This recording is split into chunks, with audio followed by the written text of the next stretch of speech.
wabarakatuh. Bismillahirrahmanirrahim. Rabbi shrah li sadri wa yassir li amri wahlul 'uqdatam min lisani. Allahumma shalli wa sallim ala sayyidina Maulana Muhammadin wa ala alihi wa sahbihi ajmain. Amma ba'du. Ini yang saya hormati pertama, pengatur saya ini Profesor Dr. Haji Maskuri. Yang cara ngomong tidak kayak profesor tapi kayak jurkam. Jadi kalau ciri utama akademisi itu kalau ngomong itu teduh, datar, runtut, sehingga memaksa orang lain itu menerima karena runtutan logika yang terbangun. Ya, kalau ini ndak, pokoknya kasar gitu, pokoknya orang itu. Ini agak lazim, agak dalam dunia ilmu.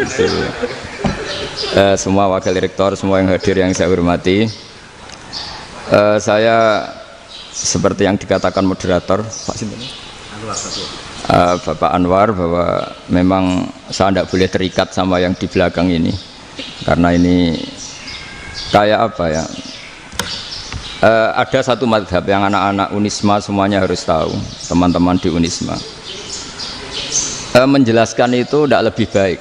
Jadi karena seakan-akan belum melakukan.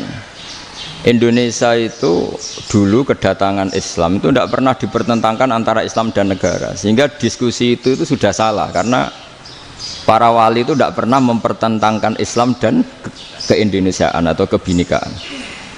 Satu, bahwa para wali itu misinya dakwah, di mana-mana dakwah itu pasti ketemu yang berbeda, mulai beda agama, beda pilihan madhab, beda tradisi, beda kultur. Jadi itu tidak perlu dipertentangkan, tapi malah itu jadi lahan dakwah.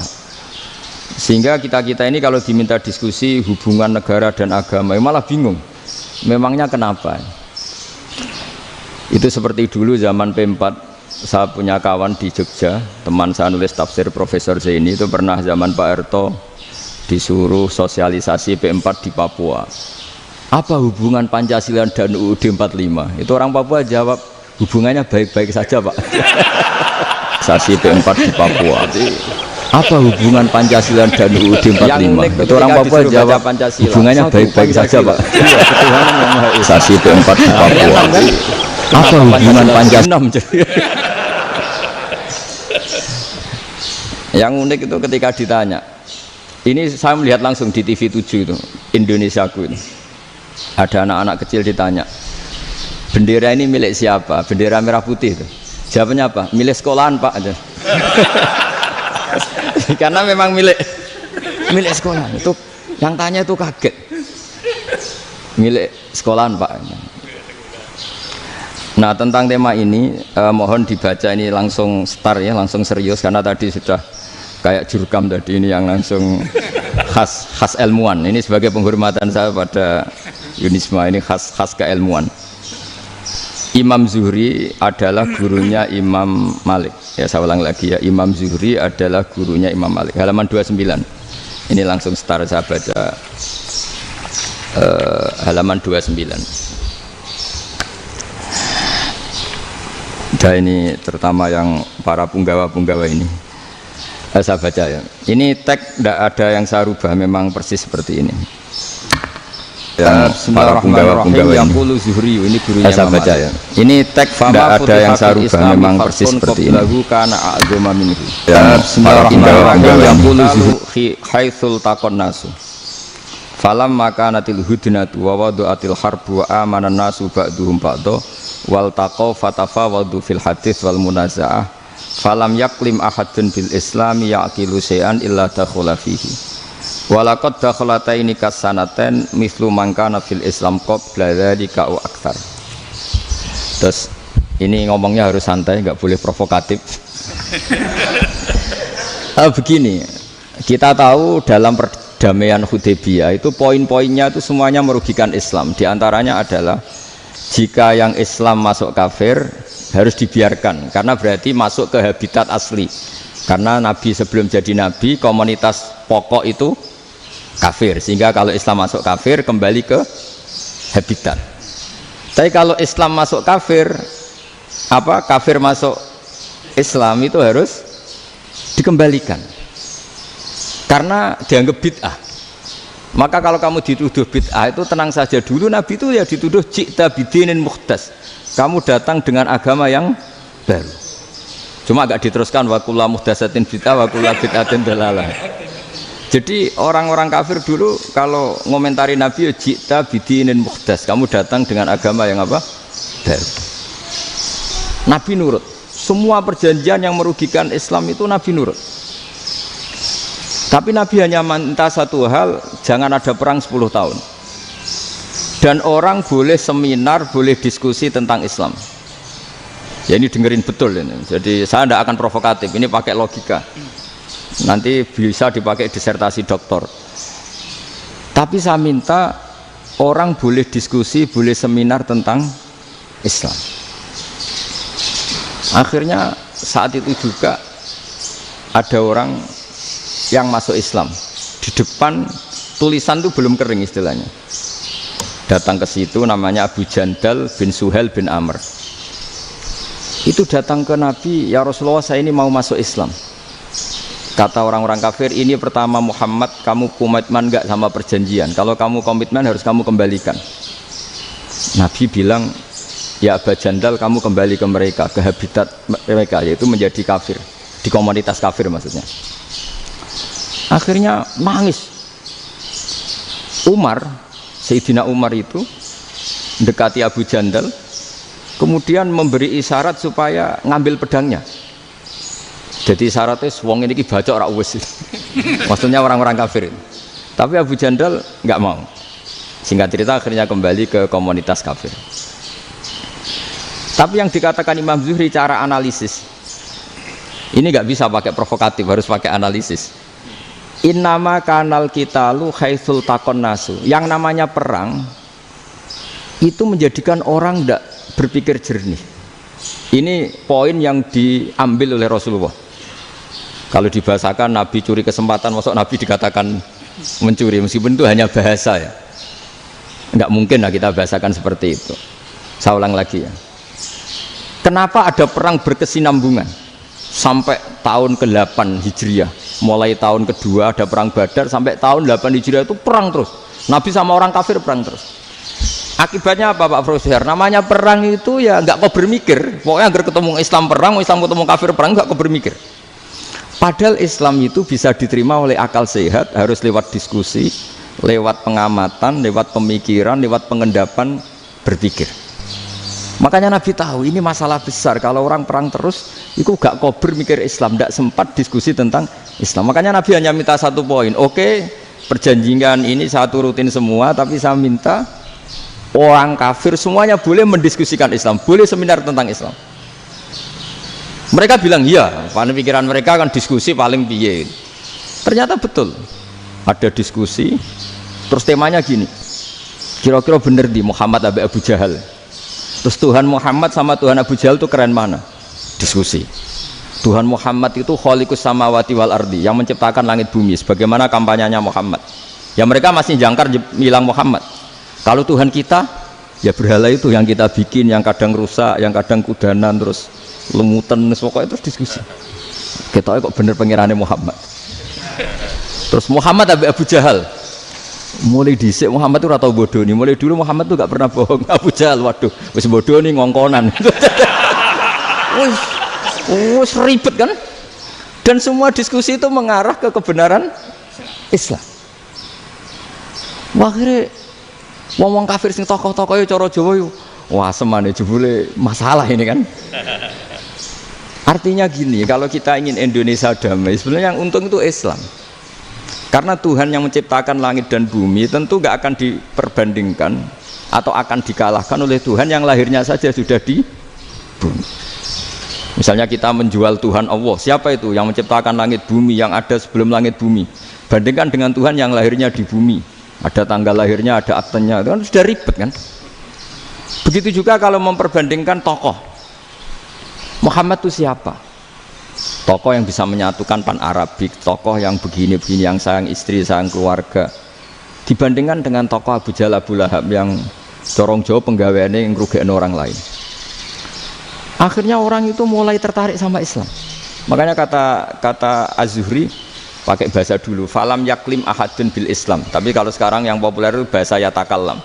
Sebenarnya yang benar itu bahasa kalimah yaklimu kalaman, karena masdarnya itu kalam, berarti sulasi nopo mujarrad. Tapi di fi'ilnya itu mujarradnya enggak kelaku. Jadi di fi'ilnya takallama ya takallamu, tapi untuk masdarnya yang kelaku kalaman. Jadi ini agak unik, agak enggak lazim. Sebenarnya kan takallama ya takallamu takalluman, tapi di masdarnya kalam populer, tapi di fi'ilnya tidak populer. Saya teruskan ya. Ini penting sekali. Jadi menjual Islam, kalau boleh dibahasakan menjual, itu tetap enak dalam kondisi damai. Karena kalau kita perang, itu bawaannya kalau ketemu ya perang. Kalau ketemu perang, sehingga orang itu rakober diskusi loh. Saat bener Islam sampai kafir itu bener di. Karena tidak kober diskusi, tidak sempat diskusi, orang yang milih yang kafir. Karena yang mayoritas yang kuat. Sementara Islam zaman itu lemah. Ya Nabi itu yang diminta hudnah, yang penting kita damai. Terus orang boleh mendiskusikan benar mana kita dan mereka. Ya setelah diskusi ya tadi kan nggak mungkin Allah yang begitu keren hebat pencipta langit bumi dibandingkan berhala yang mengurus dirinya sendiri saja tidak bisa. Walhasil terus orang mulai tertarik sama Islam dan aturannya nggak boleh dilarang diskusi itu. Nah makanya saya pernah ditanya beberapa profesor di Jogja, Gus suatu saat kalau kampus paling keren di Jogja ini ada Islamic Studies, kemudian pengajarnya dari berbagai agama, ini riskan nggak bagi Islam? Saya jawab, asal yang didiskusikan Islam itu nggak masalah, yang repot itu nak umat Islam. Karena kalau umat Islam yang jadi percontohan, banyak raja yang dolim, banyak pemimpin muslim yang dolim, terus identik dengan Islam itu jadi dolim kan ribet. Ya kalau pas umat Islam, kalau Islam yang kumat kan jadi masalah kan. Nah ini kan terus jadi beda umat Islam sama Islam yang lagi apa? Kumat. Singkat cerita terus Islam mendapat posisi yang luar biasa. Nah makanya di sini diistilahkan falam makanatil hudnah, ketika ada perdamaian wa amanan nasu ba'dum ba'do, orang merasa aman, itu fatafawadu fil hadis wal munazaah. Mereka berdebat, munazaah itu berdebat. Keren mana konsep Muhammad dengan konsep Abu Jahal? Keren mana konsep Tuhannya Muhammad dengan Tuhan kita? Terus diskusi dan mereka akhirnya ikrar, wah yang benar ya Muhammad lah. Di mana-mana Tuhan tuh ya sebelum langit dan bumi, di mana-mana Tuhan ya punya reputasi menciptakan. Masa Tuhan reputasinya diciptakan, kayak berhala dan sebagainya. Ibadah juga gitu. Ibadah wong kafir itu kalau tawaf itu telanjang, ibadah Muhammad santun pakai pakaian. Terus akhirnya mereka mulai tertarik Islam. Sehingga saya lihat di beberapa tafsir, saya memang tidak akan ngomong yang tidak serius, ngergani Unisba ben sawangane pemikir serius. Di Quran itu sampai lihat di tafsir Tobari itu ada ayat bal naqzifu bil haqqi 'alal batil fayadmaghuhu fa idza huwa zahid. Qadzafa itu kalau di kamus tak lihat itu takallama bila dalilin. Qadzafa itu yes pokoknya sekenanya. Artinya gini, kebenaran Islam atau kebenaran hak itu kamu taruh sekenanya saja itu tetap menang. Apalagi kamu taruh secara teratur, kamu taruh sekenanya saja itu tetap menang. Sehingga di sini banyak sahabat yang hidup di Cina. Sekarang juga banyak orang alim yang milih hidup di Amerika, banyak orang alim yang milih hidup di Inggris. Dan mereka pede, percaya diri karena kebenaran itu kamu letakkan di mana saja itu tetap akan menang, akan menemukan momentum kemenangannya. Misalnya gini, contoh paling gampang. Dulu para peneliti, saya ulang lagi, dulu para peneliti itu ya datang kemana-mana, termasuk Ibnu Battuta, termasuk Ibnu Khaldun, ya semua peneliti itu suka neliti. Setelah diteliti, Quran itu satu-satunya kitab suci yang membicarakan sains, misalnya tentang falak, tentang astronomi, tentang asal-usul kejadian manusia, kejadian makhluk. Juga bicara tentang geografi, geologis, semuanya. Sementara kitab lain hanya cerita tentang mawaid wal hikam wal ibar. Jadi diteliti kayak apa, pada akhirnya hak ini yang menang. Bal naqdhifu bil haqqi 'alal batil fayadmaghu fa idza huwa zahid. Saya berkali-kali cerita, ada ulama yang ahli matematika. Ketika ditanya kenapa kamu suka ngajar matematika, sampai muridnya itu ragu, ini guruku mlebu swarga ta ora, penggaweane mulang matematika. Tapi para muridnya bermimpi bahwa Imam Amudi itu disuruh ngajar para malaikat. Dan itu pede betul dia. Kata Allah, ini ulama saya yang iman kepada saya setingkat iman kamu. Dari malaikat itu tidak mungkin Gusti, kita menyaksikan langsung engkau, sementara ini di bumi nggak nyaksikan jenengan. Kenapa bisa sepede dan seyakin itu? Akhirnya Imam Mudi disuruh ngajarin matematika. Jadi Anda kalau profesor itu nanti harus sempat ngajari malaikat, itu baru benar-benar profesor. Jadi nanti di akhirat ngajari siapa? Malaikat. Jadi ada seminar yang melibatkan banyak malaikat, narasumbernya itu seorang profesor. Itu ketika kenapa engkau begitu yakin kalau Allah itu Tuhan dan Allah itu Al-Wahidus Shomad. Terus Imam Amudi mulai nulis angka gak beraturan, 2, 3, 4, 5 sampai 1 miliar, 1 triliun, semuanya gak beraturan. Kata beliau, nisbatus naini wasalasa ila ma la nihayatalaha iku nisbatul far'i ilal asli. Mbok angka sebanyak apapun, 2 dibanding 1 ya far'ul wahid, 3 dibanding 1 ya far'ul wahid. Semua angka yang enggak terhingga pun dibanding 1 semuanya far'ul wahid. Semua angka sebanyak apapun itu cabang dari angka 1. Fakullu hadhil awalim far'un minal wahidis shomad, yaitu Allah Subhanahu wa ta'ala. Wakil malaikat tepuk tangan, iya juga. Jadi begitu juga ada ulama itu ahli gambar. Saya dulu ngaji sama Mbah Mun Al-Husunul Hamidiyah, itu kitabnya itu banyak gambarnya. Dan gale gambar yang ngawur betul, mangga ahli gambar. Saya epol, terus sempurna lele. Semua gambar bangunan, gambar sapi, pokoknya gambar. Ternyata dia menemukan Tuhan itu dari gambar. Gambar serapi ini atau seruwet ini sama. Gambar rapi sama ruwet itu sama kalau dalam pandangan tauhid. Dimulai minan nuqtah al-wahidah. Kowe cek gambar sing rapi, sing indah, cek gambarmu elek. Dimulai dari 1 titik, dan titik ini nuqtatil wujud, yaitu Allah Subhanahu wa ta'ala. Jadi nak cara ahli tauhid gak penting gambare api, menang lomba atau ora penting. Butuhe hadis surah ini gambar baik yang rapi maupun ndak adalah min nuqtah dari 1 titik. Ya, alam raya sebanyak ini mbok gambar mbok ora, cek mulai Mars sampai Jupiter kabeh semua bentuknya yang banyak ini semuanya min nuqtatil wujud, yaitu dari titik wujud. Gini kok Allah Subhanahu wa ta'ala. Di sini hebatnya ulama-ulama, mbok dia pengajar matematika, mbok pengajar gambar, semuanya dipakai perangkat untuk tauhid. Nah, itu kan juga bagian dari Islam damai, Islam yang sangat tidak perlu perang untuk orang dipaksa Islam. Nggak perlu provokatif kayak tadi pidatone rektor jenengan tadi. Jadi ciri utama ilmuwan tuh kalau ngomong datar tapi logikanya nggak terbantahkan, itu ciri khas ilmuwan. Kalau ciri khas politikus kalau ngomong itu keras, provokatif lah kira-kira gitu. Tapi isinya biasa. Nah saya berharap nanti semua profesor doktor itu datar tapi isinya kualitasnya bagus ya. Mentes. Jadi makanya terus kata ulama, kenapa diistilahkan balnat zifu bil haqqi? Kenapa pakai qadzafa sementara qadzafa maknanya takallama bila dalil? Maksudnya bila dalil di sini itu min ghairi ikhtiyajin ila dalilin. Kebenaran itu memang nggak butuh dalil. Apa kita perlu dalilnya apa? Buktinya apa? Kalau 3 itu cabang dari 1. Wong gendeng yakin yang takut gitu pas orang gendeng. Wong 3 cabang dari 1 kok ditanyakan buktinya apa? Itu min awalil bidah. Pertama orang pasti tahu kalau 3 itu far'ul wahid, 1 juta juga far'ul wahid, 1 miliar juga far'ul. Gambar yang sebanyak apapun ya dimulai dari 1 titik, cek gambar benar maupun yang tidak. Akhirnya apa? Ulama dulu itu sebegitu rileks nerangkan tauhid. Lalu kenapa asma ini yang ya ini kan khas NU ya, khas pesantren.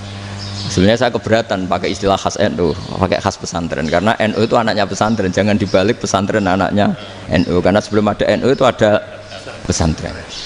Tapi kayaknya Unisma lebih suka pakai bahasa NU dan saya ya agak-agak orderan yang terpaksa disuruh ngomong. Ini agak apa ya, agak kacau sebetulnya, ini agak kacau. Jadi NU itu sama pesantren itu tua pesantren. Jadi NU dilahirkan pesantren, bukan dibalik pesantren dilahirkan NU. Sehingga barokahnya didirikan pesantren ini, kadang nyuwun sewu sekali berbahasa Hashim Itu kadang ide besar beliau itu ora dituruti wong NU. Jane Mbah Hasim cara kula kok dadi Mbah Hasim ya mangkel. Mbah Hasim itu ngarangno kentong. Nggih ngaramno beduk, tapi wong NU nganggo kentong. Beduk. Dan uniknya Mbah Hasim enggak tersinggung. Karena ciri khas pesantren itu membolehkan perbedaan apa? Pendapat. Itu masyhur khilafnya Mbah Hasim sama Mbah Fakih Mas Kumambang itu sampai dikitabkan. Saling ngeritik, saling macam-macam lah.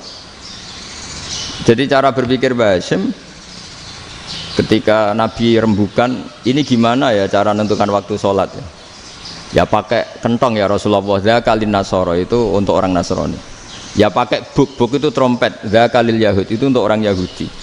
Terus ada yang lagi pakai api ya Rasulullah, dzakalil Majusi itu orang Majusi. Setelah itu ada orang datang lari-lari cerita mimpi azan tadi. Ya itu terus dipakai sarana pemanggilan sholat ya azan itu, sehingga Mbah Hasim menolak kentong karena mantas sababi qaumin fahuwa minhum. Beliau keras sekali sampai bilang haram. Beliau judulnya ya haram, al jasus antakrimin nakus. Setelah naskah itu sampai ke Mbah Fakih Mas Kumambang di Gresik situ, di daerah Dukun situ. Dulu nggak ada WA ya, jadi sampainya ya lama. Makanya saya sampai sekarang nggak punya WA karena ya saya ulama kan, kalau WA-an terus ya jadi ulama. Nggak jadi ulama main WA-an terus itu. Nah itu termasuk rektor gak kau bermikir itu mesti kebanyakan WA. Karena kan otaknya didikte oleh sesuatu yang masuk, sesuatu yang dilihat itu kan pasti mendikte kita. Beda kalau yang nggak WA-an kan mikir apa kita yang menentukan. Kalau WA-an kan kita ditentukan. Mau mikir anaknya butuh apa, gara-gara WA informasi Jakarta mikir Jakarta. Padahal secara kewajiban ngapain kamu orang Malang mikir Jakarta? Gara-gara WA mikir Jakarta belum selesai ada berita di Sulawesi, mikir Sulawesi. Habis itu mikir NTT. Makanya semua orang sekarang merasa tokoh nasional gara-gara informasi yang masuk itu nasional. Jadi Mas Yo RT yang mikir gimana Gus Indonesia. Padahal RT loh. Sampai lupa kalau dia itu RT. Jadi semua orang sekarang merasa tokoh nasional. Dan itu gara-gara apa coba? Akhirnya semua orang juga punya ide tentang nasional. Harusnya negara itu gini-gini. Jebule wonge sing duwe ikon itu sapa? RT. Ribet kan? Saya teruskan. Setelah naskah itu sampai ke Kiai Fakih Mas Kumambang. Beliau itu marah besar. Ini harus dilawan dan saya bukan karena benci Mbah Hasim. Beliau teman saya ketika ngaji Kiai Mahfud di Mekah. Jadi Mbah Fakih dan Kiai Hasim itu teman ketika ngaji di Mekah. Terus cara ngelawan tuh lucu, gak ilmiah tapi gak ilmiah wong alim tetap ilmiah. Di mana-mana serupa itu tidak sama. Ya kalau mungkin zaman Nabi di Madinah itu zaman itu kentong itu identik dengan milik Nasrani. Di Indonesia beda. Pos kampling ya kentong, kebakaran ya kentong, wae sarapan orang di LP ya pakai kentong. Jadi tidak ada jaminan kalau kentongan itu identik dengan Nasrani. Lalu haramnya di mana? Yang di mana-mana tasabuh itu identik. Ini tidak identik. Mulai masalah kan? Mulai masalah. Jadi beliau gaya judul Hazruus. Hazruus itu kepala bergeleng-geleng. Sekarangan kok ngene. Jadi sekarangan kok provokatif gitu. Nah, dan itu Mbah Hasim ya hormat Mbah Fakih hormat Mbah Hasim. Saya sendiri secara pribadi itu lebih suka pendapat Mbah Hasim sebetulnya. Karena bagi saya sholat itu sakral. Ya sudahlah kalau sakral ya dipanggil dengan sesuatu yang sakral yaitu kalimat thayyibah adzan. Tapi saya tidak akan bilang kalau kentongan itu haram. Karena kalau haram alasannya mirip orang Nasrani. Sementara pos kampling ya pakai kentong, ada banjir ya kentong, ada kebakaran ya kentong. Jadi tidak identik untuk misa atau untuk sholat ala Nasrani. Tapi itu dulu ya rileks saja. Dua beliau itu ya saling menghormati padahal saling kritik. Dan dulu ulama yang beda madhab itu ya saling menghormati. Imam Syafi'i itu kalau sholat di kawasan Masjid Abi Hanifah ya tidak kunut. Ketika ditanya kenapa kamu tidak kunut sementara engkau berpendapat kunut itu sunat, ikroman di hadal madhab, saya sangat menghormati madhab. Imam Ahmad bin Hanbal itu berpendapat kalau orang pakai bekam, pakai iftisot atau hijamah itu batal sholatnya. Sementara Imam Syafi'i mengatakan tidak batal apa sholatnya atau wudunya tidak batal. Tapi Imam Ahmad itu Ditanya, apa kamu makmum Syafi'i? Bagaimana mungkin saya tidak makmum sama wali kutub seperti Imam Syafi'i? Padahal menurut keyakinan Imam Ahmad ini sholatnya batal. Ini habis ikhtijam udah wudhu. Tapi tetap saja beliau. Karena perbedaan pendapat di furu' itu lazim. Ya orang boleh berdebat lah. Ketika Unisma datangkan saya, itu saking senengnya kiai, apa saking sombongnya sampai ngatur kiai, kan nggak pernah bisa diperdebatkan. Itu kan orang boleh debat kan. Itu saking angkuhnya apa saking senengnya kan nggak jelas kan. Kan dan orang boleh setuju pendapat saya, yaitu ngatur kiai itu haram. Setuju juga Pak Rektor, ekspresi mahabbah itu ya macam-macam. Dulu sahabat ya gitu, sahabat itu ada yang nggak kenal wajahnya Nabi sama sekali sampai akhir hayatnya. Ketika ditanya, lo kamu itu sahabat kok nggak tahu wajahnya Nabi? Saya tidak pernah berani memandang Nabi karena ijlalan Nabi, terlalu menghormati saya sehingga tidak berani memandang wajahnya. Ada sahabat yang penggawaannya dulu wajah Nabi sampai bisa nyifati alfiu faminunil hajib, sampai bisa nyifati detail karena dulu wajah Nabi itu ibadah. Ada seorang wali ditanya, kalau kamu di surga ingin nggak melihat Allah? Enggak. Loh, tapi semua orang ingin melihat Allah. Unazzihu dzalikal jamal an-nadzari misli. Ben gak elek-elek Allah tak delok terima aku. Wong ra jelas. Berarti kok delok pangeran. Banyak. Jadi justru tapi karena saking takzimnya. Enggak lah, mosok sak aku kok. Makanya saya berkali-kali cerita. Menurut kesepakatan ulama, soft awal itu paling baik. Tapi banyak juga wali yang kalau sholat itu di belakang. Koyok paling bener yang gue ngarep gitu. Lu bayangkan misalnya kamu semangat di soft awal nih masjid haram, jebule sholatnya salah.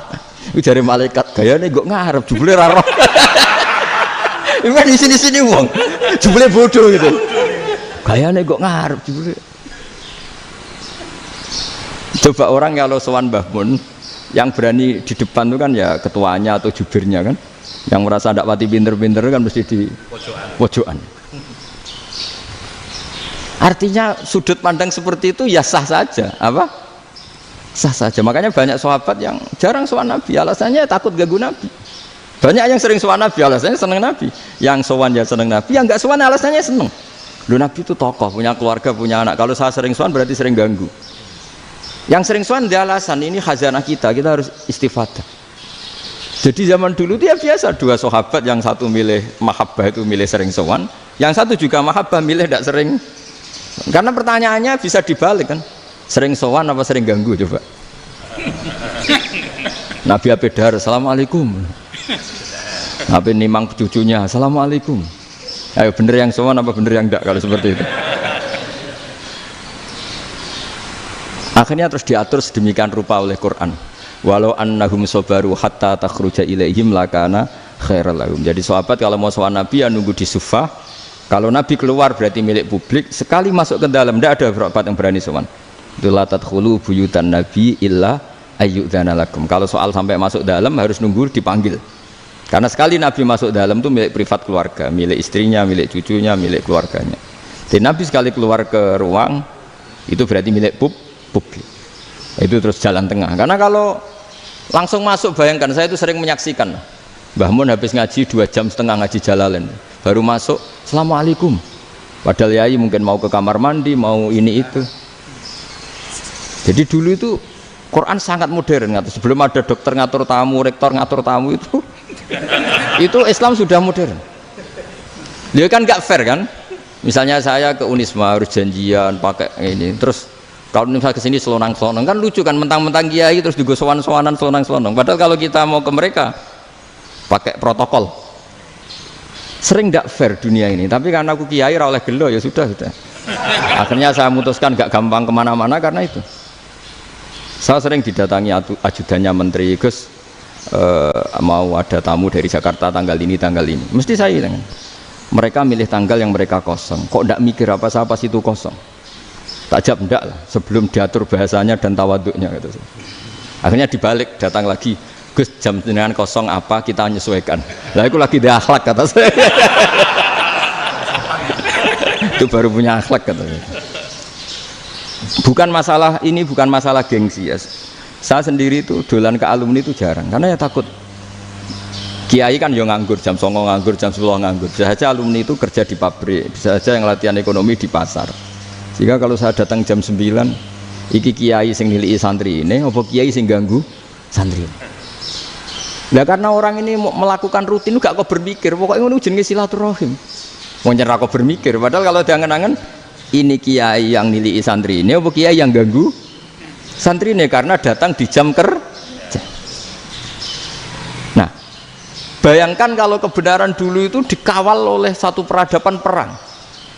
Jadi Nabi sesuai diangen-angen Pak Nabi. Perang Badar menang Nabi, perang Uhud menang wong kafir, perang ini gonta-ganti. Apapun itu yang penting satu kesimpulannya, cara Rasulullah kesimpulannya satu. Orang tidak kober mikir kebenaran secara mengendapkan pikiran dengan pikiran jernih. Maka hebatnya Nabi ketika perjanjian, pokoknya saya minta nggak ada perang. Dan orang boleh mendiskusikan Islam. Itu luar biasa idenya Nabi. Karena bawaan perang itu orang kan nggak kok bermikir. Ibarat seorang misalnya senang satu perempuan, ketemu rivalnya langsung perang kan nggak mikir. Tapi kalau kau bermikir, diangen-angen cawe itu rasa seneng aku. Untungnya apa untuk uang aja rasa seneng, malah mau loro hati. Terus sudahlah buruan dialihkan kemana kan gitu. Itu nak mau amen WA nan tukaran lewat SMS atau tarung langsung ora kau bermikir. Tapi kalau kau bermikir, akhirnya berpikir nih. Perempuan tadi sebenarnya yang disenangi siapa? Oke, ternyata senang Pak Erick. Sudah kita ngalah.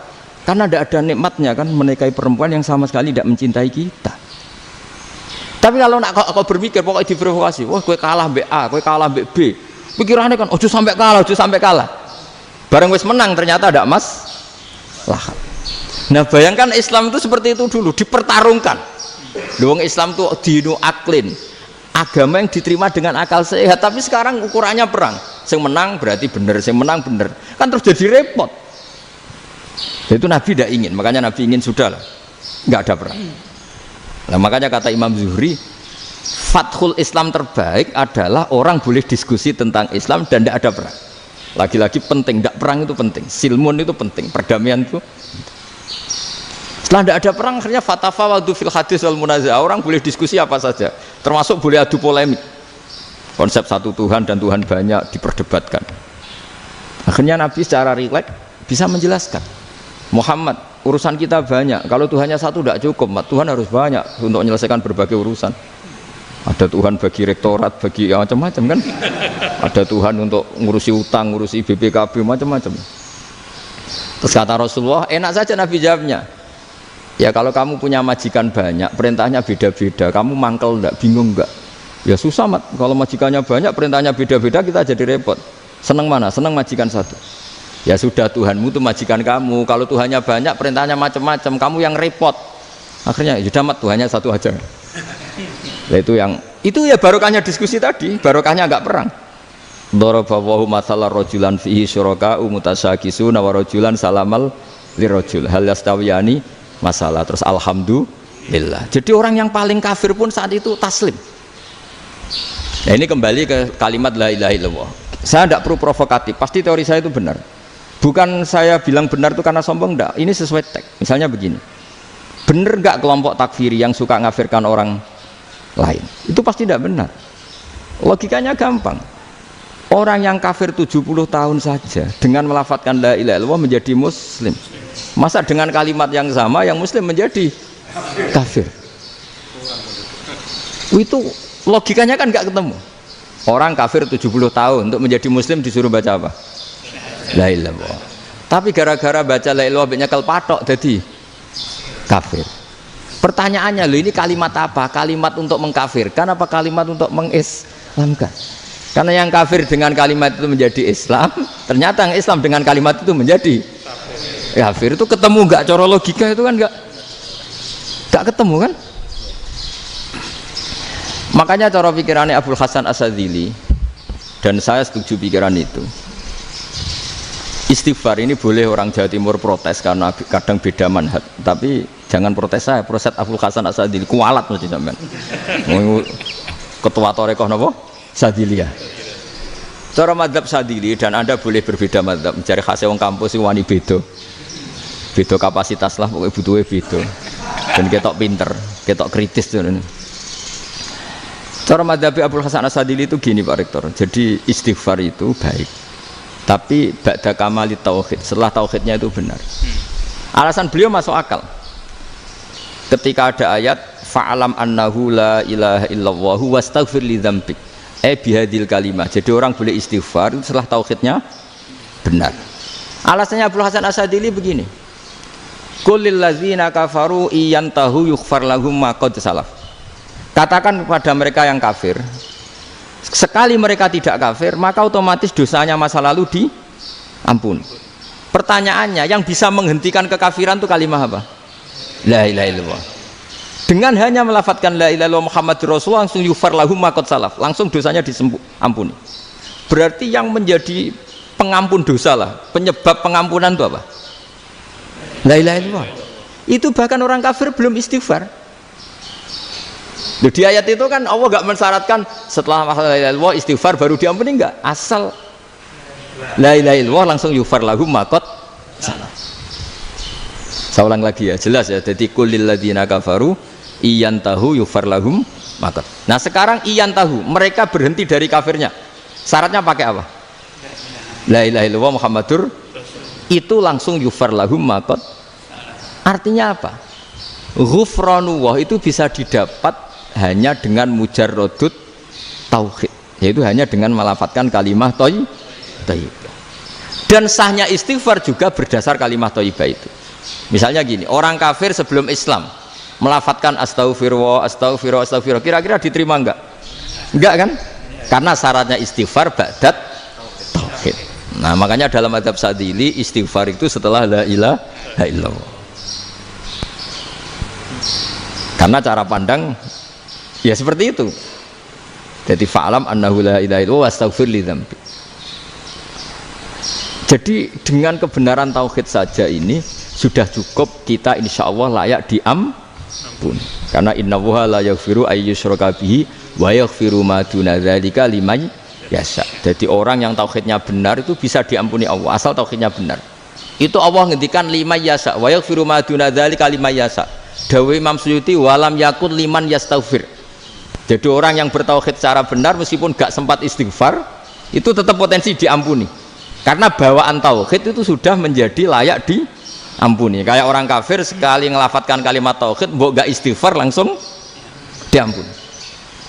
Nah, karena melihat seperti itu terus orang berlomba-lomba memperbanyak jumlah ngelafadzkan la ilaha illallah.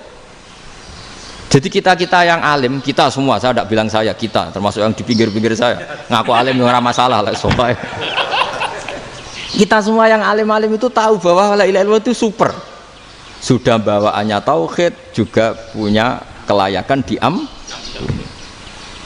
Nah, kemudian nasib kita agak sial, malah kalimah ini dituduh bid'ah, dituduh khurafat.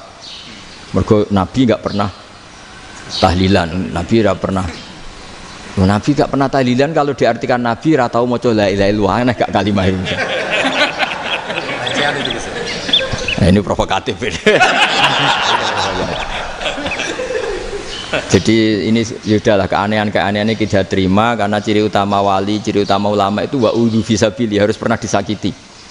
Jadi kalau Unisma sakit kalau dituduh apa? Dituduh bid'ah itu berarti belum calon ulama. Anjar ulama itu wa'udhu fisabili, harus disakiti. Jadi kalau kamu disalahpahami itu ya harus santai. Provokatif tadi. Iya, termasuk provokatif tadi. Termasuk diatur tadi. Jadi kalau cara berpikir kan, karena mereka itu memang kalau kita turutin itu memenya itu terlalu, kadang menghujat kita itu. Enak ya jadi GNU, ada orang mati datang, kiainya dapat makan, dapat rokok, terus pulang. Jadi apa? Terus kita kayak tersangka terus. Kita kan kayak tersangka terus. Tertuduh terus itu. Terus yang orang NU ya memenya juga nggak kalah ekstrimnya. Boleh ya ajaran orang nggak boleh ngasih kiai gitu. Berarti boleh dong ajaran kikir. Jadi memang kadang apa ya? Cangkem elek lah bahasa kasarnya itu. Itu memang kadang lebih mengenakan kalau kita datang ke acara mayat kan dapat makan, dapat minum. Kalau yang sohibul bed rokok ya dapat rokok. Kalau kiainya dapat wajib, kadang 20.000, kadang 50.000. Terus memenya itu Kok setega itu ya, ada orang meninggal kok malah kita makan-makan. Seakan-akan kan kultur ini biadab kan gitu. Tapi yang orang NU kebalikan bales. Oh ternyata nggak boleh ya mayit disodakoi. Ternyata nggak boleh ya orang dermawan. Berarti Islam membolehkan medit ya gitu. Model ini kan. Tak angen-angen itu luwih mandi timbang takbir ya kan. Karena ini kan memicu emosi kan. Memicu apa? Emosi. Nah tapi saya kalau disuruh bela mana itu tidak ada yang saya bela. Ya seorang sudah lah, kalau mau nganggur saja sudah itu sudah. Ya tapi itu memang apa ya, itu khazanah Islam, ada yang kritik ada yang enggak. Ya itu memang khazanah, ya biasa aja kalau saya biasa aja. Wajar. Karena dulu ulama itu sudut pandangnya itu ya seperti itu. Ada yang ulama suka ibadah itu sholat, ada yang milih apa tidur. Sampai Imam Ghazali bilang suatu saat ibadah terbaik di zaman akhir itu tidur kan. Sholat saja kalah sama tidur kan. Tapi itu loh ya, yang wajib tetap loh, terus kamu gak sholat wajib. Begini beliau mencontohkan itu. Ada orang sholat tahajud terus obsesinya itu ingin hajatnya terkabulkan. Sementara yang tidur obsesinya nikmati rahmatnya Allah, boleh tidur, bisa tidur. Kata Imam Ghazali, timbang kita tahajud terus nuntut pangeran aduk turu katanya. Mergo engko dia akibat terus setan memberi bisikan, lho nyatanya kamu tahajud ya gak terkabul. Berarti cerita bahwa Nabi ngendikan kalau doa tahajud mustajab enggak. Daripada ngono ki aduk turu ora tau donga misalnya. Timbang ngabri-abri Islam ya, timbang ngelek-ngelekin apa? Islam. Jadi ulama itu mulai dulu itu sudah berpikir.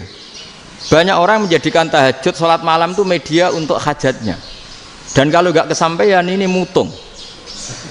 Nyalahkan kiainya ijazah ramandi macam daripada ngono ora usah apa tahajud turu. Dan jenis kayak ini tuh banyak. Makanya ulama kayak saya itu saenake dhewe itu ya jarak. Saya sering didolani muhibbin terus bilang Gus saya doakan gini-gini saya mau nyalon bupati atau saya gini. Saya bilang gak waduh orang dongo, nak ramandi darani ulama dongane ramandi. Nak mandi kamu jadi bupati tetap nganggep karena beli. Sopo sing ora roh bupati saiki gak beli. Ribet kan? Ketika mereka jadi ngunsurkan doa kamu apa karena kemarin beli. Yang beli maksudnya enggak beli gak usah tersinggung. Jadi ribet ngadepin. Nggak artinya gini loh, boyo doa itu jangan dipakai begitu loh. Kalau minta nasihat, tak nasihati jadi bupati yang baik, gubernur yang. Kalau minta doa itu resikonya. Akhirnya gigi kalau diminta doa ya doa, sebenarnya diisinya itu gak doa kemenangan. Selamat. Itu nggak selamat gitu. Karena ribet. Makanya Islam itu doa itu setelah iman. Aturan iman benar baru doa. Aturan iman benar termasuk Allah itu yaf'alu ma yasha, boleh melakukan yang dikehendaki. Allah nggak boleh terdikte oleh doa kita, nggak boleh. Ya saya ulang lagi ya, madzhab Hasan Asyadzili ini khas kita. Jadi la ilaha illallah itu didahulukan sebelum istighfar. Tapi kebalikannya madzhab Imam Sanusi itu dibalik. La ilaha illallah itu kalimat yang sakral. Karena yang sakral dibutuhkan muqaddimah, yaitu yang melafadzkan harus yang sudah bersih, yang sudah steril baru melafadzkan la ilaha illallah. Maka dalam madzhab Sanusiyah istighfar dulu baru la ilaha illallah. Nah, cara madzhab Abu Hasan Asyadzili kebalikan, istighfar itu sah setelah sahnya tauhid. Kamu ikut mana tuh? Asyadzili apa Sanusiyah? Alhamdulillah sama-sama tidak paham ya sudah. Akhirnya sudah. Iya, nggak kemana-mana kan gitu. Jadi apa ya? Terus ini saya teruskan ini biar khas pesantren atau khas NU lah, kalau bahasa Pak Rektor khas NU. Ini Ben sampean tahu beberapa perbedaan itu lazim, halaman 24. Ya, halaman 24 sama 25. Tak baca ini masih orisinil. An Sufyan bin Uyainah, ini juga gurunya Imam Syafi'i. Kata Sufyan bin Uyainah, beliau cerita, kana Isa wa Yahya alaihi salam ya'tiyanil qaryah.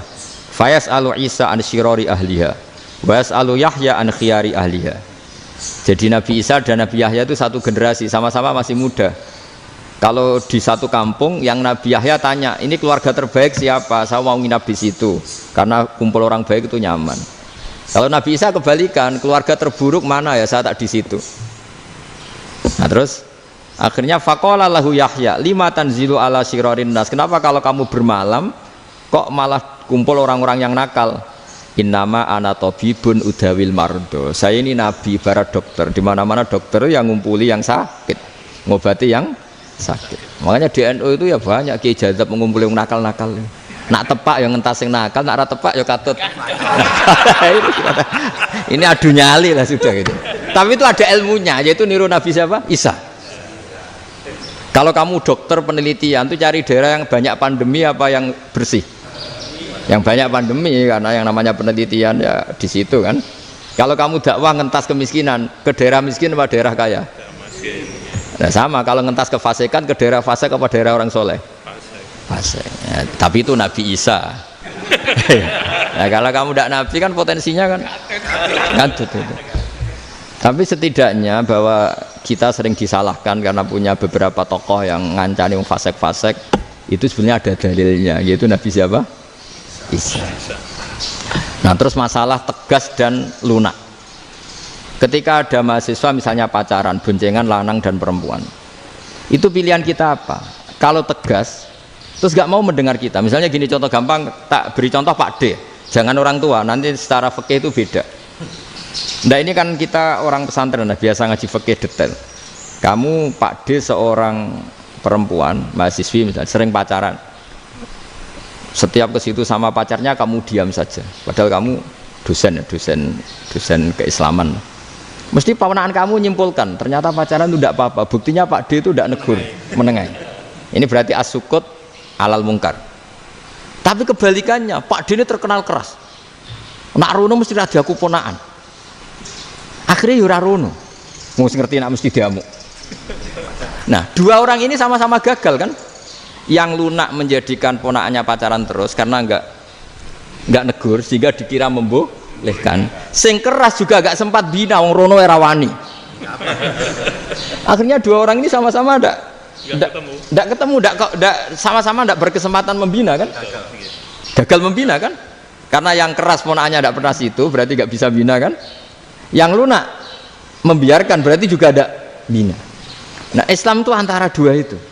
Ya agak terlalu lunak, enggak terlalu keras. Karena kalau terlalu keras, misalnya ada kiai terlalu keras, lu masyarakat mau tanya itu gimana?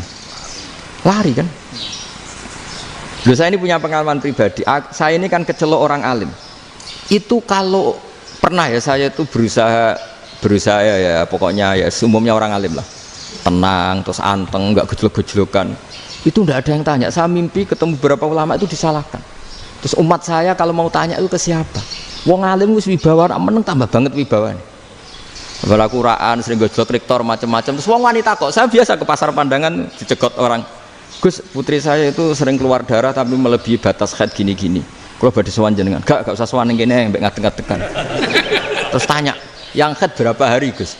Ya supaya rudat ilal adat sebelum dia punya penyakit istihadah itu berapa? 6 hari ya sudah, kembali 6 hari lainnya mustahadah, tetap sholat, tetap normal. Tapi kalau sawi bawa, moro pasar gue tasbih seduwilu. Iku mesti wong salaman njaluk donga yakin. Tapi baru kayak rada uraan ketemu wong-wong. Dol pening ndi? Mak pening ndi? Gus beneran Gus ketemu jenengan kula wingi badhe tua kok. Akhirnya tanya. Dadi uraanku iku amdan.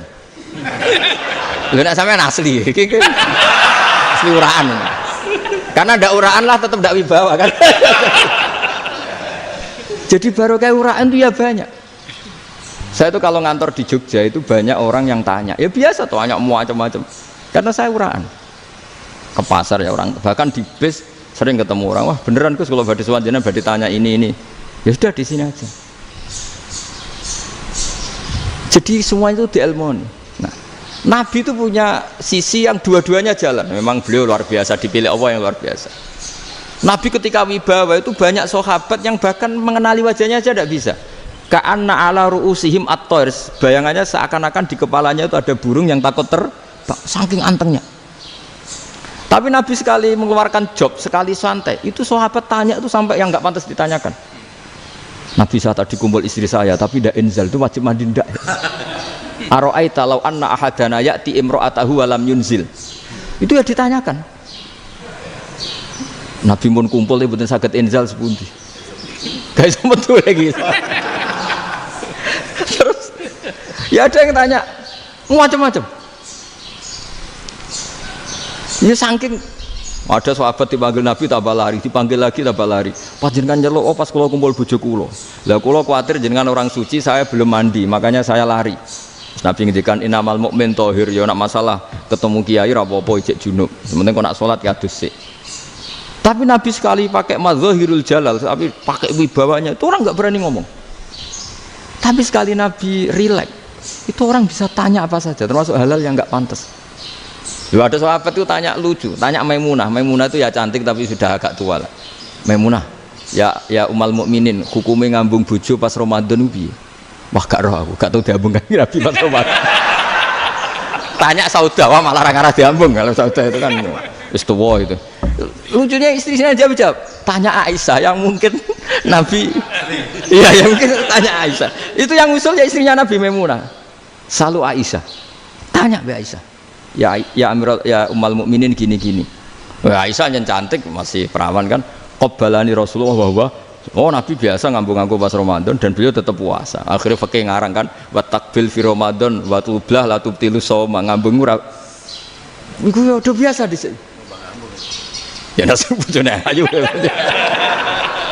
Ndak ini artinya seasik itu gitu. Jadi garwane Nabi sing ngrasa rodok tuwa. Wah, aku ora tahu ya. Kok Aisyah. Serilek itu dulu itu. Maksudnya orang Islam pertentangan itu. Maksudnya ini balik semua ini bedanya orang pesantren sama orang kampus. Kalau orang kampus mau cerita agama itu rahmatan lil alamin, tapi nyontokno rileke ora iso. Agama itu rilek, tapi nyontokno rileke ora iso. Mergo ya rapati ngaji. Contohnya ora iso, dadi mau gawe kaidah mau Islam itu rahmatan. Jadi Nabi itu lah, Allah juga gitu. Allah itu kalau sudah memperlihatkan madzahirul jalal itu mbok malaikat Jibril rawani ketika Allah dengan madzahirul jalal. Tapi kalau Allah dengan madzahirul jamal, madzahirul apa? Jamal. Iku ya gojol-gojol kan ambek makhluke gojol. Yo buli-bulian cara sakniki. Ya sampean delok ning hadis syafaat itu, akhiru man dakhalal jannah atau akhiru man kharaja minan nar itu di beberapa judul. Ada seorang rojul yang ahli neraka ya, dintas mbek pangeran terus didudono swarga. Gusti, swarga ngiler tok ora wong wayu, roh wis ngiler tok. Ngerjaluk Gusti mosok roh tok ora oleh mlebu. Jarimu asal mlebu metu kon neraka ora jaluk-jaluk meneh. Sumpah lho ya, gak jaluk apa-apa meneh. Mboten Gusti. Sekali saya keluar dari neraka ndak akan minta apa-apa lagi. Wis. Wallahi, wallahi. La as'alu ghairaha. Maksudnya ghaira khuslah, ghaira tilkal khuslah. Ya niku pokoke selain keluar dari neraka saya ndak akan minta lagi. Didono swarga wong do kelon seru wibet kan. Sing bojone elek kan dendam dadi ning swarga iku. Swarga iku wis macam-macam. Gusti mosok roh tok ora oleh mlebu. Jarine ra janji ra njaluk meneh. Akhire ya wis didelokno neraka. Jadi pangeran jawabe gampang didelokno neraka. Roh neraka begitu menyakitkan, begitu ngeri. Sudah Gusti saya tidak minta surga, sementing nggak masuk neraka. Rabbana srif anna adzaba jahannam. Setelah lama itu diadepno swarga njuk mlebu swarga, terus diadepno neraka. Akhirnya ya sudah. Saiki mlebu swarga gak apa-apa. Iku jawabe lucu. Atas taziu bijinan ngenyek kula. Wong karuan ra di swarga kok mlebu swarga. Terus akhirnya mlebu swarga, kan mlebu swarga tamanna, sangen-angen sing mbok jaluk apa? Orang ngangen-angen yang indah-indah, laka wa asratu amsal ya siku tak turuti wa asratu amsalih lan lipatan ke-10. Jawabe wong lanang ya lucu. Atas tazi ubi wa anta rabbul alamin. Jenengan pangeran kok ngenyekan. Maksudnya wis karuan aku ora pantes. Terus jare pangeran, la astazi ubika walakinni alama asya'u qadir. Aku gak ngenyek kowe, pancen aku pangeran. Nuruti kowe iku iso. Jadi Allah sendiri ketika dengan madzahirul jamal itu malaikat ya ono sing wani bantah. Masyhur itu kan malaikat sing bantah pangeran atas alufia mayufsidu fiha wasfikut karena Allah dengan madzahirul jamal. Sing paling masyhur Nabi Musa. Nabi Musa itu ketika Nabi Mi'raj. Nabi Mi'raj itu beliau kira-kira di langit keempat lah yang masyhur atau kelima. Ngelangkai. Nabi Musa nangis, ya Rabbi ini apa-apaan? Orang sing ja'a ba'di kemudian melangkai makom saya ini apa-apaan? Jadi Nabi Muhammad kan apapun hebatnya kan junior. Kok melangkahi makom saya ini apa-apaan? Enggak fair. Sampai Nabi Muhammad itu tanya gini sama Jibril, reaksi Allah gimana ketika melihat Musa seperti itu? Jawab malaikat Jibril lucu. Ya roh khiddatahu, Allah sapal gayane Musa. Biar. Jadi lucu. Ya dibiarin aja sama Allah. Tapi yang jenenge Nabi Musa itu kekasihnya Allah, tetap berkah bagi kita. Betul. Ketika setelah Mi'raj diwajibkan sholat 50, gentena Nabi Musa kelihatan nabinya. Sebenarnya Nabi Musa itu sebetulnya loh, gak nguntungkan kita sebetulnya. Tapi yang nguntungkan, sebenarnya ndak niat nguntungkan kita, tapi nguntungkan. Nabi Ibrahim kan di langit ke-6, keren lah. Konti jong ketemu Allah ngeten-ngeten kan sholat seket. Karena Nabi Ibrahim terkenal Nabi baik, ndak bantah. Bareng Nabi Musa, kenapa diceluk pangeran? Kula kan sholat ping 50. Inna ummataka la tutiku dalik. Wah, gak kuat umatmu. Serai-rai gak umatmu orang arah kuat 50 rakaat. Tapi sebenarnya Nabi Musa itu niatnya bukan membela kita. Fa inna ummati la umatku sing gagah-gagah ra iso meneng umat. Berarti sebetulnya ya itu masih pakai gengsinya gitu. Wes ngono-ngono lah sementing kita untung. Sebetulnya dia itu gak terima wong umat saya aja yang lebih kuat. Gak kuat apalagi umatmu. Dan terus sebutin irji ila rabbika fas'alhu takhfif. Itu berarti Allah dengan madzahirul jamal. Sudahlah, datang ke Allah minta keringanan. Allah itu baik. Minta, ambek Allah itu ringanan mau 5 tok, jadi cek 45. Balik Nabi Musa, piro 45, cek ra kuat umat. Wong umatku ra kuat, jadi sebenarnya dia bilang umatku ra kuat. Lho cara Nabi Muhammad model wong Malang, yo beda umatku mbek umatmu. Ribet kan? Beda. Lho Nabi Muhammad kan tidak seperti itu kan? Tidak punya akhlak Malang kan? Akhlak. Maksudnya akhlaknya mujur itu, tidak akhlak yang baik gitu. Ya akhlak yang mujur, bukan yang Malang gitu. Jadi Nabi ya manut. Tinggal 40 kan, dikurangi lagi 35 sampai 9 kali kan?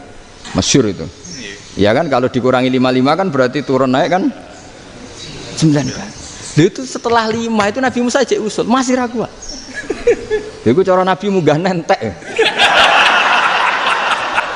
Ini entek ya. Terus iya doa tuntas betul. Sebebas. Terus munggah ado-ado laupun. Ngapain itu? Akhirnya Nabi Muhammad sudah sampun ya kalimah Allah. Saya ini malu sama Allah Musa. Sudah 9 kali dan diturutin terus. Jadi Allah kalau dengan madzahirul jamal itu Nabi Musa biasa nego sama Allah. Tapi ketika Allah dengan madzahirul jalal itu Nabi Musa enggak berani. Yaitu di hadis syafa'ah. Hadis syafa'ah ketika manusia datang ke Nabi Adam, ya tuna Adam. Ya Adam anta abul basar ngene isfa'li ana inda rabbik. Kamu saya minta mensafaati kita.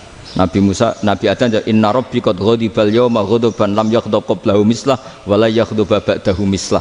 Ini Allah sedang murka besar dan tidak akan murka seperti ini lagi. Sudah saya tidak berani, nafsi. Nabi Ibrahim enggak, termasuk Nabi Musa ketika di itu ya enggak berani. Karena Allah dengan madzahirul jalal. Itu Nabi Musa enggak berani. Sudah saya sendiri itu pernah salah. Yaitu saya membunuh seseorang yang enggak disuruh oleh Allah membunuh itu. Yang pas jotosi orang Kipti. Akhirnya datang ke Nabi Muhammad. Pas ke Nabi Muhammad Allah dengan madzahirul jamal.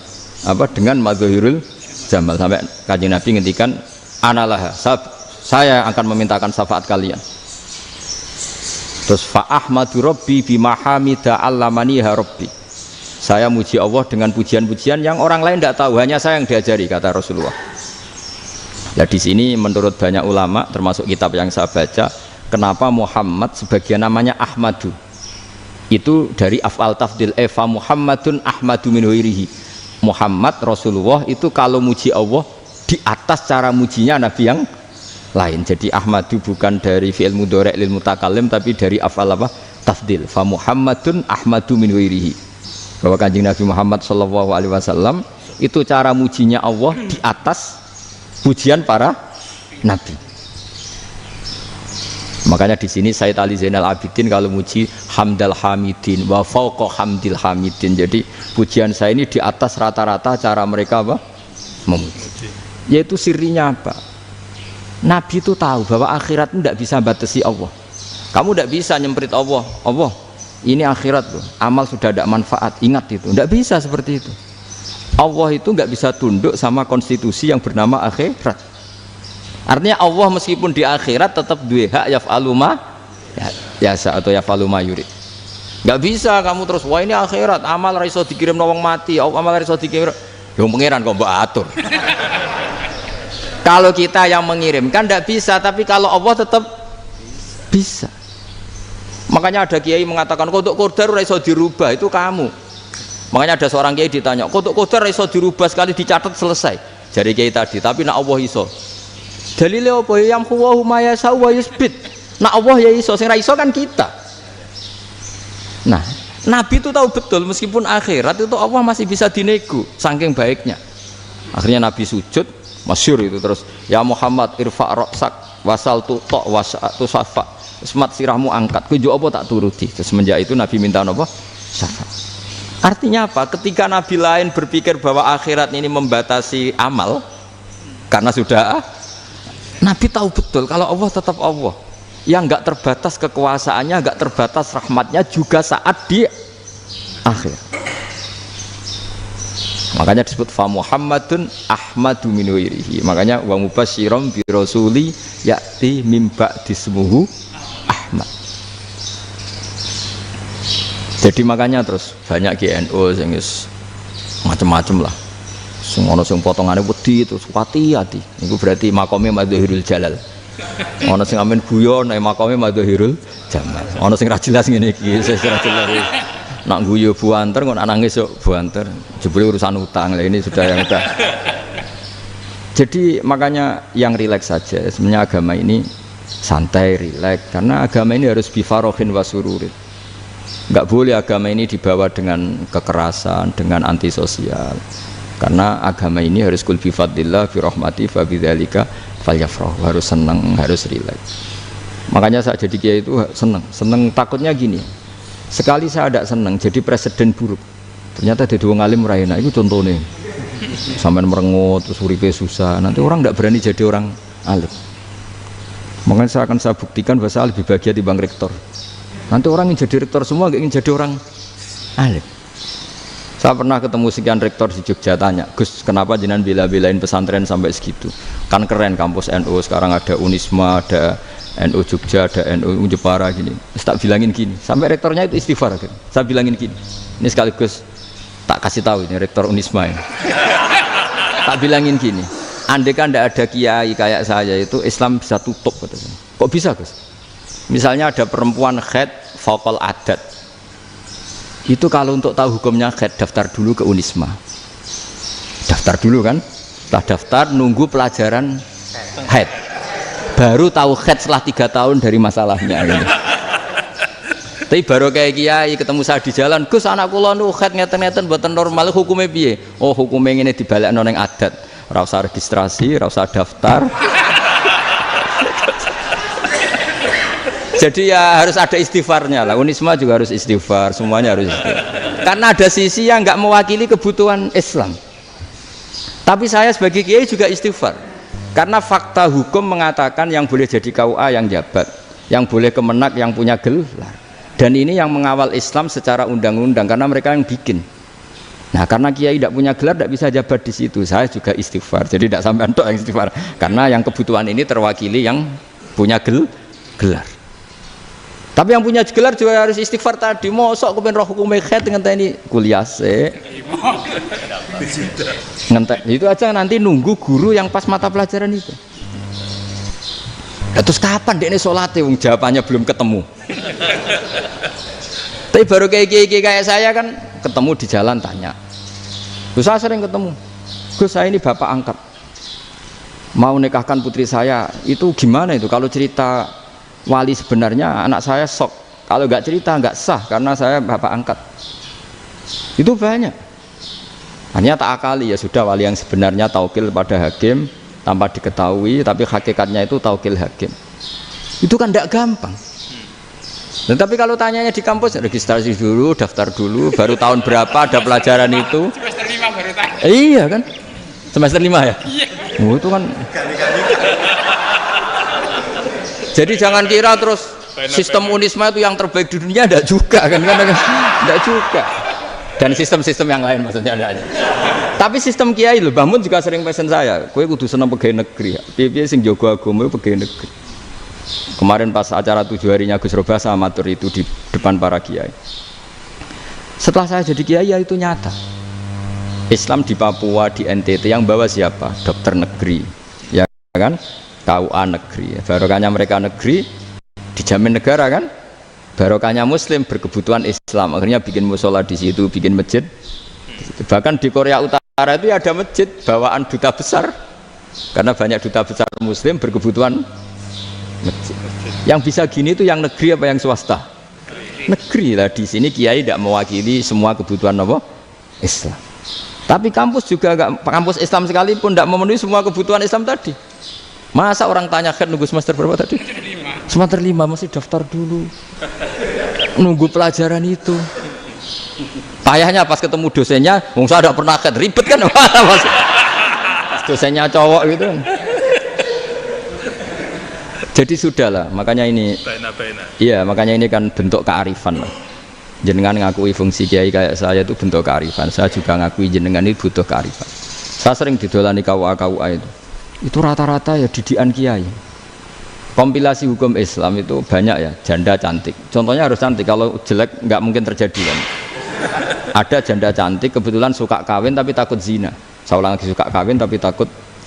Itu seringnya gitu Pak Rektor. Jadi dia kawin bosen, bilang ke KUA, Pak saya sekarang mau nikah sama ini. Loh, tapi kamu mau punya suami. Ya tapi kan nggak tercatat Pak. Itu KUA-nya rata-rata itu nggak berani.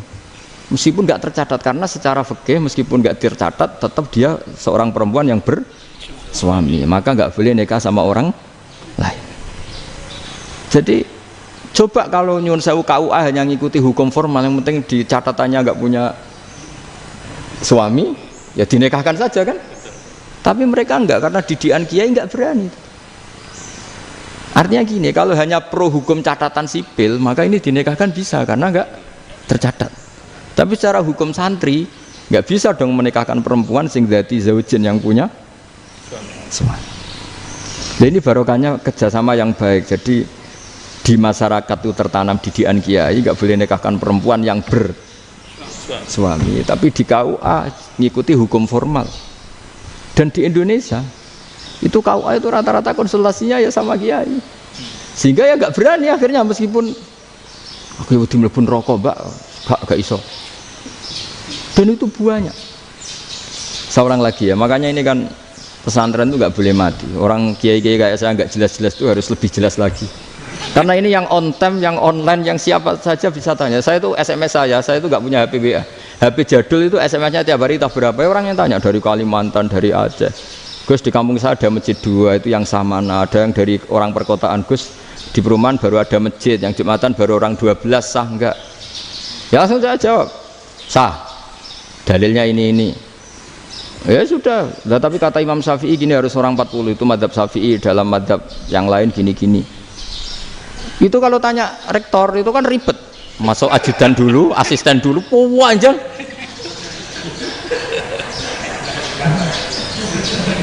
Wah itu kan ribet kan. Memanggil dosen, dekan VAI dipanggil, dekan VAI nggak mau langsung jawab, cari dosen yang nekuni itu. Usul fikih, saya nekuni itu baru seminar, nunggu dulu mbak, ini orangnya baru. Kok panjang kan? Bisa tutup Islam kalau kesuwen. Coba kalau tanya kiai kan nggak ketemu di jalan. Dulu Mbah Zubair kata Mbah Mun, saya termasuk santri yang diapresiasi Mbah Mun. Dhisik Mbah Zubair yang ngono, anak nong takok pesuan gak oleh, gak takok ning kene. Jangan biasa ditanya orang ngadeg-adegan. Ya alhamdulillah ilmunya cukup, kalau gak cukup ya kok sik. Jadi sebetulnya orang sopan itu ya agak-agak ada yang ditutupi sebetulnya. Mboten prayogi teng dalan nginjang mawon matur. Ya sebetulnya ya sebenarnya memang ilmunya agak cukup gitu. Tapi itu sebenarnya secara fikih itu haram, menunda itu haram. Yo haram tuh, coba bayangkan ya, kalau tanyanya sekarang, Gus saya ini sudah keluar darah 1 bulan penuh, padahal normalnya hanya 6 hari. Saya nanti sholat enggak? Kalau ninjang mawon dugi kula, berarti kan hari ini belum ada keputusan. Sholat apa enggak kan? Tapi karena modus tadi, boten prayogi nggih ngendikan ngoten teng dalan ninjang tengen kula. Itu kemungkinannya 2, sopan atau goblok, itu saja. Kayaknya kalau sopan enggak lah. Kayaknya enggak lah kata. Karena secara fikih itu jelas haram. Bagaimana mungkin sesuatu yang harus dipraktekkan nanti duhur dijawab besok, berarti duhur, asar sampai subuh belum ada jawaban, berarti nggak ada sholat kan? Ya, makanya dibutuhkan orang-orang alim yang kultural seperti ini, dan NU menghormati kultural. Tapi Mbah Mun juga sangat menghormati Islam formal, karena tadi produk-produk formal itu bisa dilembagakan oleh negara, dan itu kita ikut untung gitu. Makanya Mbah Mun itu kalau punya tamu KUA, punya tamu polisi sampai pejabat itu. Kenapa saya contohkan KUA? Supaya jangan kira seperti pendapat orang-orang hasud, wah ya mesti aja disolani presiden seneng, menteri seneng. Enggak juga. Sebenarnya semua kiai itu mulai KUA sampai polisi, polsek, polres itu seneng semua. Karena sama-sama diajak mengawal bangsa ini, diajak mengayomi semua masyarakat. Tapi kadang-kadang masyarakat ngeritiknya, jenenge kiai disolani menteri ya seneng presiden. Padahal yang sowan kiai itu ya mulai KUA, Kapolsek, kepala desa, RT, mudin. Itu mudin kalau tanya ya lucu-lucu. Gus kalau nate nyembelih pitik kemanian, pitike go gede man. Akhirnya wis ngerti nak kemanian langsung tak sebelah meneh. Terusane ku sah ta ora. Ribet. Ya tak jawab, lah pitike pasti ku jek urip ta ora. Terus urip Gus. Wis sah cara mazhab Malik kerja urip. Karena itu ada perdebatan antara mazhab Malik dan mazhab Syafi'i. Nah, cara Imam Syafi'i itu agak ketat.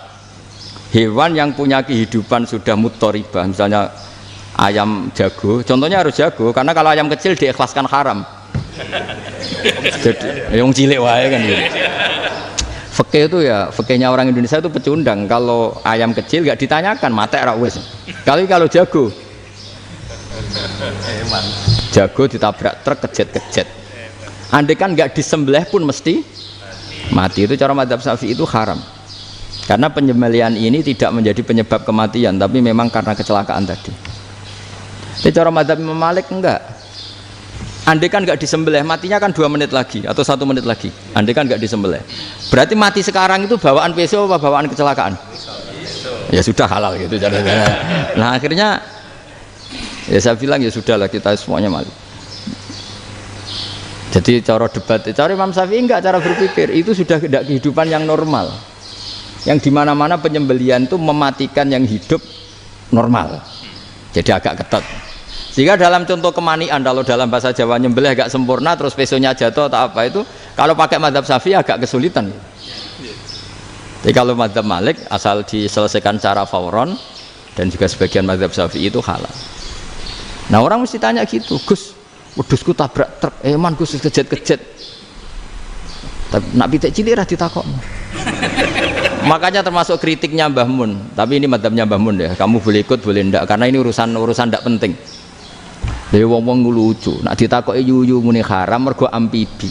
Yuyu ngerti ya, Man? Yuyu nggih. Tapi nak ditakoki kepiting muni halal. Mergo nak yuyu haram gak eman, nak kepiting eman. Besar. Padahal alasannya coba, kenapa yuyu haram? Karena amfibi kan, bisa di air. Pertanyaannya, kepiting seperti itu ndak?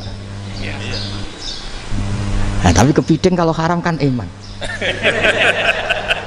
Karena besar ya? Karena besar kan. Kalau yuyu silahkan haram kan gitu.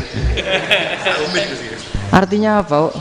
Fikih kita ya agak-agak pecundang gitu, agak-agak pertimbangan. Iya, ini lucu kan? Kualitatif. Coba alasannya yuyu haram karena apa? Amfibi kan? Hidup 2 alam. Pertanyaannya, kepiting seperti itu enggak? Iya. Iya, kenapa kalau orang tanya, yuyu haram apa halal? Rata-rata jawab haram. Tapi kalau kepiting mulai khilaf. Loh mestinya kan sama kan? Nah itu karena unsur imannya. Iya tadi. Saya juga sering melihat tonggo-tonggo itu. Ayam cuwilik sakmene ketabrak truk, enggak ada yang tanya. Tapi saya pernah jalan-jalan di Naruan sini. Ono jago ketabrak, sing duwe langsung marani kula. Pas saya naik motor, Gus ini halal apa haram? Nak langsung kula sebelah halal apa haram? Gus kanggo kowe halal gak halal. Karena saya tahu tak jawab haram mesti kecewa itu. Aduh, akhirnya kiai ini beratnya kan. Ya akhirnya ya saya setelah itu Fatihah Imam Syafi'i ngapunten nih umat kula nu rahasia mangke madzhab jenengan tuh ndak siap. Untuk madzhab ini ndak sama. Iya kan akhirnya pakai madzhabnya Imam Malik tadi. Ya tak Fatihah Imam Syafi'i ini mboten niat nglawan jenengan. Tapi ngobati tiang eman. Mergo pitike besar itu. Jadi ini kan ceritanya itu makanya yang rileks saja lah bahwa Islam ini yang rileks, yang menyenangkan karena ya agama ini harus menyenangkan. Raditu billahi robba, raditu itu seneng banget, ridho itu puas. Nggak boleh beragama pertuntungan terus emosinan, ya marem atau raditu itu marem jadi yang nyaman. Ya saya kira demikian. Assalamualaikum warahmatullahi wabarakatuh. Pelajari loh Pak Rizky. Ya, bagus. Pon rasa. Satu aja yang di sini benar. Oh, satu aja. Syarat. Nggih, damel syarat. Jadi mungkin ada satu pertanyaan aja. Satu saja. Bukan keluhan. Bukan keluhan. Ini mung Gus Bak pada Madhohirul Jamal nih. Iya, Madhohirul Jamal. Sebentar lagi sudah jalan. Sebentar lagi sudah Madhohirul Jalal. Jadi gak kena ditakoni. Monggo setunggal mawon. Niki. Ya bagus. Niki ambil. Nggih. Ampun dawa-dawa terus ya Gus. Ya jagal-jagal ya.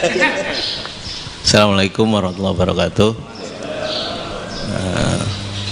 Saya Fadil, alumni Unisma yang kuliahnya paling lama. Masih di jalanan. Gus, pertama saya muhibin jenengan ngikuti 3 tahun terakhir kayaknya.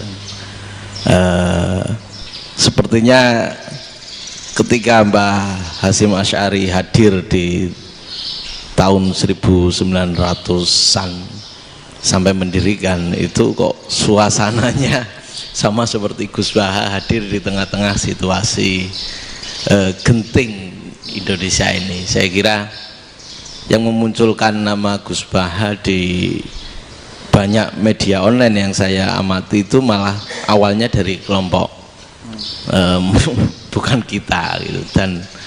Dan itu kami melihat bahwa apakah nanti 1926 dan 2026 satu abad NU, saya kok termasuk orang yang punya apa ya semacam harapan gitu Gus Baha bisa ya mungkin kalau beliau Mbah Hasyim Rois Akbar, sekarang Rois Am, nanti ada istilah barulah tengah-tengah antara Rois Am dan Rois Akbar. Karena setiap satu abad harus ada mujadid dan kami berharap kamu aja tak angkat. Itu yang pertama, artinya mohon maaf Gus.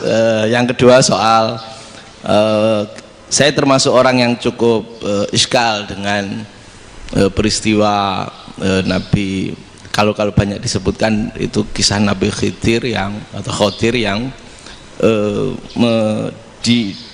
dari 3 cerita itu hanya satu cerita yang saya masih agak bingung soal di situ anak kecil itu pakai kalimat, kalau di Al-Quran itu pakai qatala, jadi pakai anak kecil itu dibunuh seperti itu. Jadi ada istilah yang apakah memang saat itu ada syariat yang membolehkan atau memang ada sesuatu yang secara dari Allah Subhanahu wa Ta'ala memang itu dibolehkan untuk Nabi Khidir. Jadi di antara semua cerita itu saya yang agak iskal yang itu. Kalau yang kisah soal membocorkan itu mungkin masih bisa masuk ya, tetapi apakah sudah ada ilmu psikologi yang sangat tinggi sehingga kalau ada anak-anak yang idiot itu atau apapun istilahnya yang sekarang itu boleh dilakukan tindakan begitu gitu. Nah ini saya lebih provokatif dari Pak Rektor biasanya. Artinya mohon maaf karena pemahaman saya ada dua pendekatan ilmu yang masuk, satu seperti Nabi Musa, yang satunya seperti Nabi Khidir. Mudah-mudahan ada sedikit penjelasan. Siap Gus, terima kasih. Dan yang terakhir mudah-mudahan karena Indonesia situasi terakhir saya kira kita ketahui lagi pandemi seperti ini Gus, jadi saya juga ingin pendapat Gus Baha, apakah ini situasi pandemi corona itu Allah sedang madhohirul jamal atau madhohirul jalal? Terima kasih. Assalamualaikum warahmatullahi wabarakatuh. Assalamualaikum warahmatullahi wabarakatuh. Monggo langsung mawon Gus. Ini provokatif ini kayak. Loh di situ aja kamu tanya kok terus mirip. Siapa Fadil ya? Dari peternakan ya? Peternakan. Tapi mau ngomong tafsir itu. Mulai kacau peternakan ngomong tafsir ini mulai kan. Nah ini ada yang hafal Quran ngaco, paling enggak setengah hafal. Enggak yang dari Unisma. Enggak begini, ayat itu kan ditutup wama fa'altuhu an amri, ya saya maknani wama fa'altu lan orang nglakoni ingsun hu ing kabeh sing kasebut an amri mergo kepinginanku ingsun. Jadi saya melakukan itu semua bukan karep saya sendiri. Jadi Khadir sendiri itu kamu untung tidak nekuni tafsir. Kalau nekuni tafsir yang kamu soal bukan Nabi Khidir, karena Nabi Khidir itu hanya satu orang. Yang kamu soal harusnya Israel. Itu tidak rektor, tidak kiai besar, tidak siapa saja dihabisin itu. Kenapa Israel tidak kamu tegur? Gimana hukumnya qatlul mukmin? Kenapa Israel tidak kamu masukkan ayat wa may yaqtul mu'minam muta'ammidan fajazauhu jahannamu khalidan fiha? Ingat ya Israel. Iya kan? Nah, Israel melakukan pembunuhan itu, kadang yang dipateni nyuwun sewu orang soleh betul. Tapi wae kabundut ya. Itu Israel juga tidak atas pilihannya, tapi karena perintah. Nah, Khadir itu bukan nabi syariat, kira-kira mirip kayak Israel. Karena beliau bukan nabi syariat. Jadi ini agak aneh, ini kan orang nekuni tafsir kayak saya sampai berjilid-jilid kitab. Saya kemarin mata saya agak sakit karena saya nangis itu sudah 2 hari. Bukan mikir sampean tapi mikir ilmu ini harus ada yang mempertahankan. Karena apa ya, nekuni ilmu itu kan ribet. Kalau yang nekuni ilmu terus dosen terus rektor itu ya agak ada fasilitasnya. Kalau nekuni ilmu kiai itu naruh keramat kan taqabbalallahu minna minkum taqabbal ya karim. Iya, tapi saya alhamdulillah keramat jadi ya tetap hidup itu terus. Saya ulang lagi ya. Harusnya Mas Fadil itu kalau nekuni itu yang disoal tuh Nabi Khidir. Nabi siapa? Apa malaikat siapa? Israel. Karena itu korbannya lebih banyak. Pertanyaannya, Israel kena enggak oleh aturan ayat wa may yaqtul mu'minam muta'ammidan fajazaahu? Kan enggak. Karena semua itu wa ma fa'altuhu an amri. Saya lakukan ini. Mungkin ngaji kamu enggak khatam sih, mau delok fakotalah itu. Itu Nabi Khidir pasti tersinggung, nggak baca belakangnya itu. Ya karena jurusan peternakan itu. Atau salah gurunya yang ngajar. Daripada nyalakan satu orang mendingan 2 ya. Jadi kalau ngaji itu khatam, sehingga ngerti ayat itu kan ditutup wa ma fa'altuhu an amri. Nah menurut Ibnu Hajar al Asqalani yang nyarai Bukhari, dan ketika itu cerita tafsir ayat itu, wa hadza dalilun ala anna Musa afdhali minal Khadir. Justru ayat-ayat itu menunjukkan Musa itu lebih utama ketimbang Nabi Khidir. Karena Nabi Khidir monoton melakukan apa saja yang diperintahkan Allah, sementara Musa tetap dengan gugatan syariatnya. Beliau gak terima ada orang main membunuh. Aqtal tanafsan zakiyatan bi ghairi nafs. Laqad ji'ta syai'an nukra. Sur'atu Musa ila nahyil mungkar itu menunjukkan beliau Nabi ulil azmi. Jadi Nabi Musa langsung sikap, wah ini tidak benar kamu. Padahal sudah ada perjanjian, kamu tidak boleh bantah. Tapi Nabi Musa lebih ngeboti syariat, lebih memihak syariat, nahi mungkar itu wajib. Justru itu menunjukkan derajatnya Nabi Musa faqal Khadir. Makanya Nabi Musa tetap gugat, nggak bisa dong, ini nafsan zakiyatan kok kamu bunuh. Maka itu jadi ilmu. Nabi Khidir pada akhirnya nyuwun sewu ya tidak bisa jawab. Makanya beliau menutup wa ma fa'altuhu an amri. Sebenarnya saya sendiri itu ya tidak punya alasan. Jadi kalau Israel kamu tanya, ini gimana ini? Wong melarat mulai cilik, meh sugih mbok pateni. Mbok yo baro ben sempat sugih itu. Ini kuliah paling lama, urung sempat urip penak. Nah itu kan boyo mateni wong kira-kira lah, nak wis sempat mapaan sempat. Lu andai kan Israel pakai aturan syariat kan mateni orang kan jadi kira-kira lah. Jadi itu tidak ada hubungannya tadi dengan ilmu yang kamu katakan urusan psikologi, anak itu tetap semuanya haram dibunuh, nggak boleh.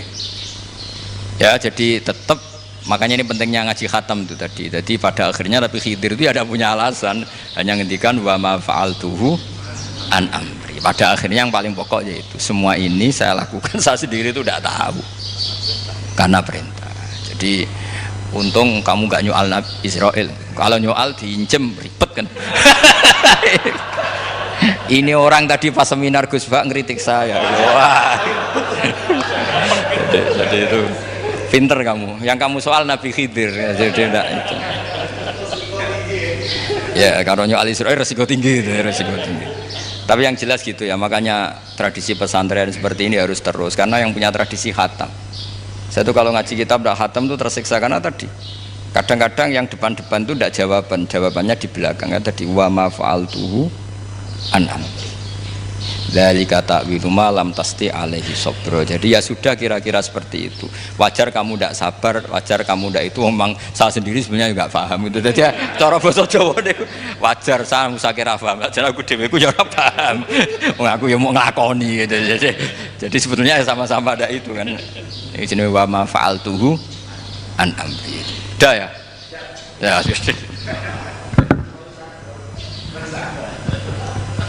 Sudah ya. Nggak perlu dijawab katanya beliau.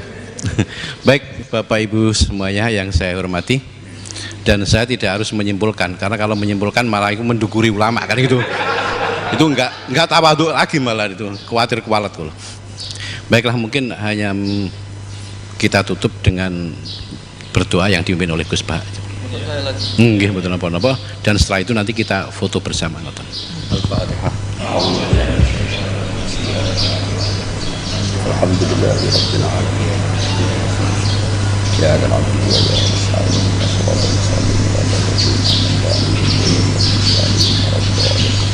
Nahmaduka ya ghafur ya syakur wa salli wa sallim ala sayyidina Muhammad wa ala alihi wasallam ajma'in.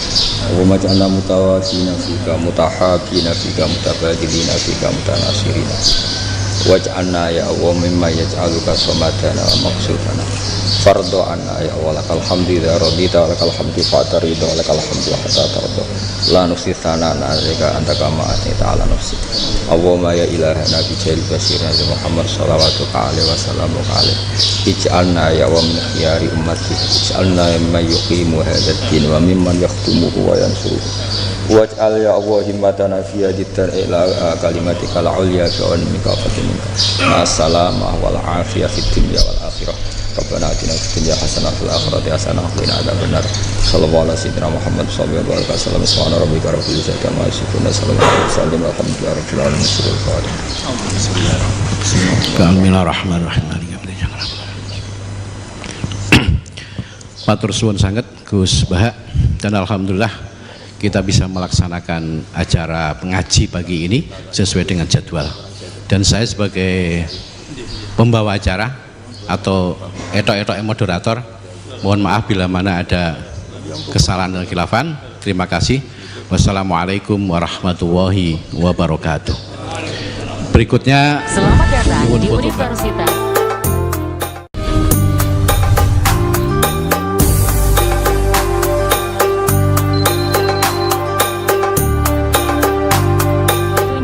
Laboratorium yang modern serta didukung dengan tenaga ahli yang berkompeten. Pendidikan karakter dan pengembangan